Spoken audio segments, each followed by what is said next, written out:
Hello there, world of tankers. Welcome to the channel. I'm your host, Droodles Blitz, and in today's video, we are going to be taking a look at the T26E3 Eagle 7. This is a Tier 7 Premium. Yeah, it's kind of weird to say premium. Wargaming has turned just about every single tank into collectors, but this tank has stood the test of time. How long will it stay a premium? I don't know, but it's one currently. This vehicle is able to be earned for free over the next 10 days by participating in this quest. You not only get 1,000 boxes, but as we can see, 100 parts for the T26E3, which is actually pretty sweet. And all you have to do is 275,000 damage. That means each day you have to deal 27,000 damage, and that's really not that much, especially because game modes count. I mean, you can just chill in realistic and, not even really have to care. This is a very easy quest and a very free tank. In today's video, I'm going to be showcasing the Eagle 7's capability and, well, my overall opinions on it. I actually like this tank a lot. It's not anything incredible, but it is quite solid because it's got really good turret armor. While it says 102 on paper, in reality, it's got a big old mantlet. And that mantlet is upwards of 230 to 40 thick, meaning that Tier 6s, 7s, and even most Tier 8s are going to struggle to cut through that.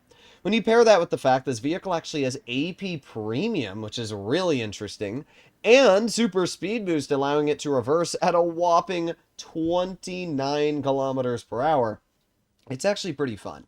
It's basically a Pershing in Tier 7. And what's there to complain about? It's fast, it's got solid DPM, pretty good accuracy, and a really interesting gun with the fact that it has premium AP. It's a solid premium tank. And it's been one that Wargaming has given away at least like 3 to 4 times now for free, but I got no complaints. And if you don't like it, you can sell it for credits, although I really don't think that you should be selling premiums. I really don't, especially if Wargaming is planning on removing the vehicle restoration capabilities with Unreal Engine. Just keep it in your account. It's not, I mean, a million credits if you're going to sell it. You could play 10 games in the tank and earn a million credits. So, I don't know. I personally always recommend to keep tanks in your garage, unless it's like a Tier 4 or a Tier 3 and it's worth like 2,000 gold. Apart from that, I just always recommend to keep these vehicles. Alright, here we are on Winter Malinovka, and this is an alright map. I actually don't mind this map at all, to be honest. What we're gonna do is make our way... I don't really have much support on the medium flank, so if that's the case, I'm gonna activate my speed boost and head over towards the heavy flank. What's nice about this tank, at least in a top-tier matchup like this, is that I can actually get away with kind of playing it aggressive on the heavier side. I mean... I think if I'm not mistaken, the T32 and the Pershing... Actually, no, I think the Pershing was a medium. I don't remember. America has so many different take designations, but I think the Pershing was actually, in real life, quite heavily armored for the time period that it was made. Alright, well, let's see if we can get a shell into the side of you. Thank you very much. Got a nice shell into the FV201. We're going to aim it on the side of his tank again. There you go, another nice shot. We're getting pretty good bleeds. We do get our track broken, and I'm not going to use a repair kit because that would be a waste. Instead, we're just going to honestly chill on the side of this guy. The KV2 is probably what ended up bouncing me. And, okay. Well, I'm going to move over here. I'm going to ignore all that.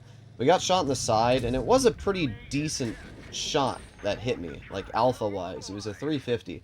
I would assume, because it's the only tank on the enemy team that could hit me that hard, it's the enemy Challenger. But that's no problem for me. We get another nice shell into the KV2, and we chill right here. Let's see if we can get a tracking shell into his vehicle. And boom, easy peasy. KV2 is locked in place, and now he's dead. Alright, not too bad at all. We got the VK, nice shell for 223. I mean, you can see why this is actually a pretty good vehicle. There's nothing per se incredible about it, but when you add all of the things together that it has, it does create a very enjoyable experience. The VK is shooting at the Smasher, and I'm going to move right over here, and there you go, another nice shell into the VK. Smasher is getting ready for his second attempt at some damage here. Let's aim it on the side of the Churchill. There you go, 230 damage shot. And now I'm going to activate my speed boost, and speed away. Boom, nice shell for 204.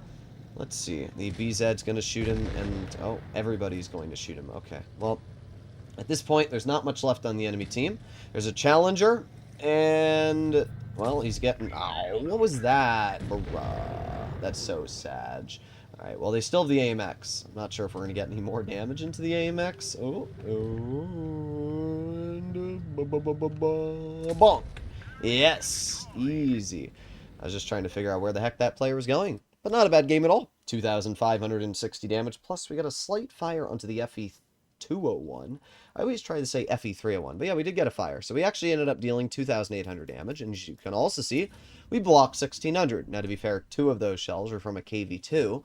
But yeah, I mean, this tank's pretty solid. I really don't have any complaints about it in the first game. Let's try one more battle and see if the T26E3 can continue doing well. Game number 2 on Desert Sands. Up against us, Forest Witch. We got a Tiger P, a KV2, and a VK3601H. That means the enemy team only has 1 medium. I have 2, although I'm not sure how much help I don't know if that's a stock T3485, but definitely no camo. Alrighty, well, we are going to head right over to this Bushler. And we're going to chill here. Even though the enemy team, realistically, is probably not going to go to this side of the map, at the end of the day, I can't be sure of that, especially in low-tier games. But now that we can see the Forest Witch and the rest of their team, we can activate our speed boost and accelerate! Yes, the Speedler. That's what's nice about this tank. With speed boost, you can very quickly accelerate. And, for example, we got the VK30 over here, and I'm gonna shoot ya. We also have the KV2. Alright, well, I'm gonna go for the KV2, of course. There you go. Easy shell. Put on my adrenaline, and wow, goodbye KV2. That's pretty funny, honestly. Can't pen you with anything on the roof, most likely just because of the way it's angled, but that's alright. We're aiming on your... Can we pen that? No. I didn't think I could pen that. Sometimes the game just lies about what you can pen, and it's usually on tanks that are a bit older, where the armor isn't entirely updated. But, like, that clearly says it's a pen. In reality, it's not. But you'll never know, because the game doesn't tell you. So it's very hard to actually figure it out sometimes unless you test yourself.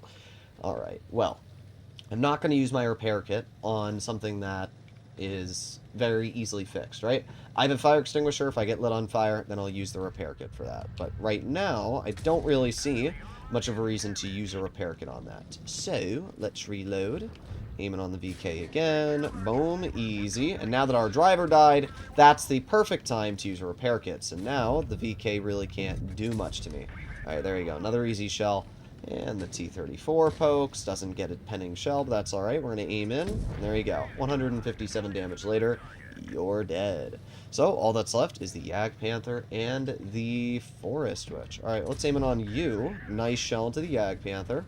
Back into cover a little bit. Obviously, don't want to be in a situation that's bad. Okay, well, that's not good. The Forest Witch is low on DPM. That's the good news. But, ow, that Yag Panther shooting me did not help me. That may have screwed me a little bit, not gonna lie. Oh, Forest Witch actually bounced the shell. That's pretty good, but I'm tracked, and that's not good. Yeah, I might be a little cooked here, guys. Gonna be real. I'm definitely cooked. Oh, not dead yet. Not dead yet. Oh, yeah. Alright, back up, back up, back up. Before the Forest Witch has the shell on me. The goal that I have right now is just to get the heck out of here. The fact that the Yag Panther bounced me is incredibly lucky. Forest Witch is the highest win rate tier 7 in the game right now. And you can see why. It's kind of overpowered, to be entirely honest. But I'm going to back up over here, and I'm aiming on the flat side. Boom! Nice. 281. That's a pretty good roll, actually. Am I not spotted? I'm not. Interesting. Okay. There you go. We got the clear into the Forest Witch. That's pretty lucky, honestly. I mean, all of this because that Yag Panther managed to bounce me. That's That's some luck. Alright, well, the T-34-85 does pen the shell on the Ag Panther. And now I'm going to move up. And let's see, what are you doing? Boop! Ha ha ha! Look at that. We actually ended up winning this game with 3 kills and a pretty solid victory. Wow. All that because of 1 bounce. Alright, I'll take it. To be fair, I didn't think that Force Switch was just going to dump his entire clip, which he did. But, yeah, there you go. 3,362 damage. We aced the tank and ended up earning over 120,000 credits. As we can see, the Eagle 7 is actually a rather capable tank. It's got solid DPM, it's got solid mobility, and I have no complaints about it. This is a free event. Really, I don't think anybody can complain. Plus, for you stock Destiny users out there, at least you can get some boxes to get your Destiny a little bit more upgraded. So let me know in the comments what you guys think, and if you'd like to see more like this, please consider smashing that subscribe button down below. See you in the next one. Bye-bye.